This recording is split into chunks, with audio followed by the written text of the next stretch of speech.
कि कौन लोग हैं जो पेट्रोल को जमा कर रहे हैं या सिलेंडर को जमा कर रहे हैं। ये आप और मैं हैं। मे बी नॉट टुडे, किसी और सिचुएशन में, किसी दूसरी क्राइसिस में, किसी दूसरे टाइम पर। आपको याद होगा कोविड-19 का सेकेंड वेव, हाँ ऑक्सीजन की क्राइसिस हुई थी। किसी को एक की ज़रूरत है, उसने 3 रखे थे। जिसके पास कोई पेशेंट नहीं भी था, उन्होंने भी 2-2 3-3 जमा कर रखे थे। पर ऐसा क्यों? एक डर। अगर ऐसी ज़रूरत पड़ी और अगर सिस्टम ने हमारा साथ नहीं दिया तो क्या होगा? ऐसा डर हमेशा होता रहा है और यही डर आज भी है और ये डर हमेशा रहता है, कभी पेट्रोल का, कभी गैस का, कभी ऑक्सीजन का, कभी प्याज का, कभी टमाटर का। और ये सारी चीज़ें कोई अलग अलग इवेंट नहीं है, ये एक पैटर्न है और इस पैटर्न का एक मात्र रूट कॉज है जिसे हम कहते हैं लो ट्रस्ट सोसाइटी। असली शॉर्टेज से पहले शॉर्टेज का डर आता है।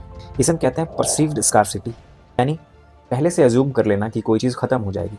एक रूमर, एक छोटी सी अफवाह, एक छोटा सा डर, बस इतना काफ़ी है। इसी डर ने कभी ऑक्सीजन की कमी कराई है और इसी डर ने आज सिलेंडर गैस की कमी कराई है। दूसरा टर्म है स्कार्सिटी ब्रेन। ये एक इवोल्यूशनरी फिनोमेना है। पुराने ज़माने में हमारा ब्रेन चीज़ों को कलेक्ट करने के लिए, फूड आइटम्स को जमा करने के लिए डिज़ाइन हुआ करता था, क्योंकि पहले फूड रिसोर्सेज इतने ज़्यादा अवेलेबल नहीं हुआ करते थे। बट अभी ऐसा क्यों होता है? यहाँ पर डिफाइन होता है एक low trust society versus high trust society.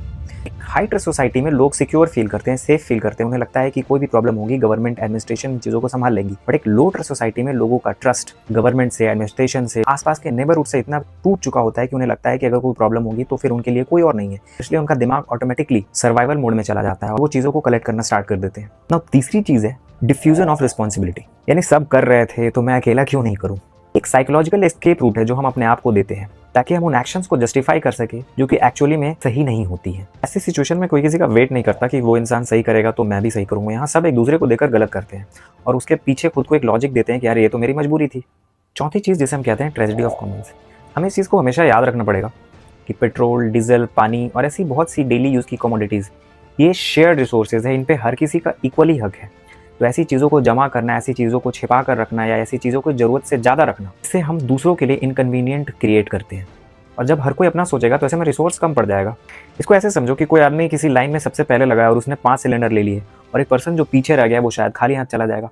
और लो ट्रस्ट सोसाइटी में ये प्रॉब्लम सबसे ज़्यादा है। मोस्टली लोग सिस्टम को फिक्स करने के बजाय उसे एक्सप्लॉइट करना पसंद करते हैं और एट द सेम टाइम बहुत सारे ऐसे लोग भी होते हैं जो सिर्फ पर्सनल मॉनिटरी बेनिफिट के लिए सेल्फिश होकर चीज़ों को छिपाकर उन्हें महंगे दामों पर बेचते हैं। किसी ऐसी सिचुएशन में गलत कौन है? पब्लिक, गवर्नमेंट, कौन है गलत? हमें एक चीज़ याद रखनी चाहिए, सबसे ज़्यादा पिसता है वो आदमी सोसाइटी में सबसे नीचे खड़ा होता है और ज़्यादातर लोग इसके ही पार्ट है और जिसके पार्ट आप और हम भी हैं। आप बताओ आपका क्या कहना है इस बारे में? वीडियो कैसी लगी ज़रूर बताना और ऐसे इंटरेस्टिंग वीडियोज़ के लिए आप हमें फॉलो कर सकते हैं। Do give us a like too. Thank you. मिलता हूँ अगले वीडियो में।